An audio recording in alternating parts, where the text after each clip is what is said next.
आज की कहानी है एक घोड़े, एक गधे और एक भारी बोझ की। ये कहानी भले ही बहुत पुरानी हो, लेकिन इसकी सीख आज भी उतनी ही सच्ची है। यह हमें स्वार्थ और जिम्मेदारी के बारे में एक बहुत बड़ी बात सिखाती है। तो चलिए शुरू करते हैं। कहानी में आगे बढ़ने से पहले जरा इस सवाल पर सोचते हैं, क्या कभी ऐसा होता है कि किसी की मदद ना करने का फैसला आखिर में खुद पर ही सबसे भारी पड़ जाए? इस सवाल को जरा ध्यान में रखिएगा, क्योंकि पूरी कहानी का राज इसी में छिपा है। तो कहानी में 3 किरदार हैं, एक मालिक, एक घोड़ा और एक गधा। तीनों बाजार की तरफ जा रहे हैं। लेकिन जैसा कि आप देखेंगे, ये सफर शुरू से ही बराबरी का नहीं था, बिल्कुल भी नहीं। देखिए, बेचारे गधे पर तो इतना सामान लदा है कि वो दबा जा रहा है, और घोड़ा वो तो बिना किसी फिक्र के शान से चल रहा है। ये सिर्फ सामान का बंटवारा नहीं है, ये तो सरासर नाइंसाफी है जो आगे होने वाली घटनाओं की नींव रख रही है। जब बोझ बर्दाश्त से बाहर होने लगता है तो गधा हिम्मत जुटाता है और अपने साथी घोड़े से एक बहुत ही सीधी साधी सी गुजारिश करता है। एक ऐसी गुजारिश जो कोई भी एक साथी से उम्मीद करेगा। उसकी आवाज में ना एक थकान है और एक उम्मीद भी। वो बस इतना ही तो कह रहा है, भाई ये बोझ बहुत ज्यादा है, क्या तुम इसका थोड़ा सा हिस्सा अपनी पीठ पर नहीं ले सकते? ये सिर्फ मदद के लिए एक पुकार नहीं, बल्कि साथ निभाने की एक अपील थी। और बस यहीं पर कहानी एक बहुत बुरा मोड़ लेती है।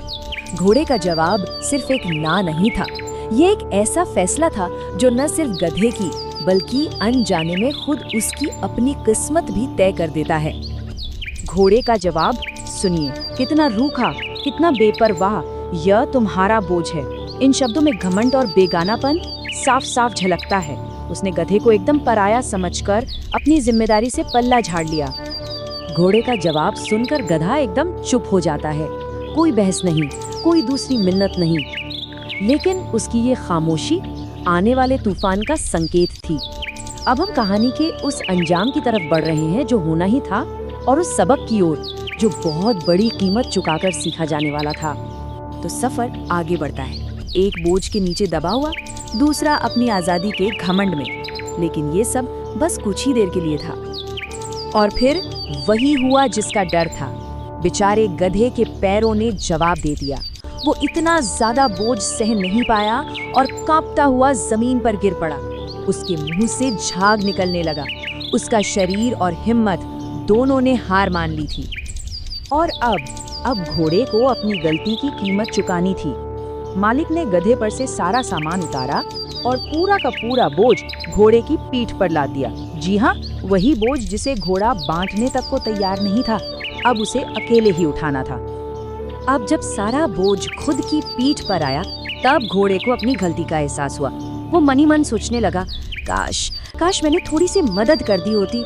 लेकिन अब पछताने का क्या फायदा, अब तो बहुत देर हो चुकी थी। तो इस छोटी सी कहानी से क्या बड़ा सबक मिलता है? इसकी जो सीख है ना, वो सिर्फ जानवरों के लिए नहीं है, बल्कि हम सब के लिए है। ये कहानी सिखाती है कि हम सब कहीं ना कहीं एक दूसरे से जुड़े हुए हैं। सोचिए, ऑफिस में किसी साथी को मदद की जरूरत है। उसकी थोड़ी मदद करने से सिर्फ उसका बोझ ही हल्का नहीं होता, बल्कि एक अच्छी टीम भी बनती है। और अगर मदद से इनकार कर दिया तो क्या पता कल वही सारा काम हमारे सर पर आ पड़ी। मतलब सहयोग करना सिर्फ एक अच्छी आदत नहीं, बल्कि एक समझदारी भी है। तो बस इसी एक सोच के साथ इस बात को खत्म करते हैं।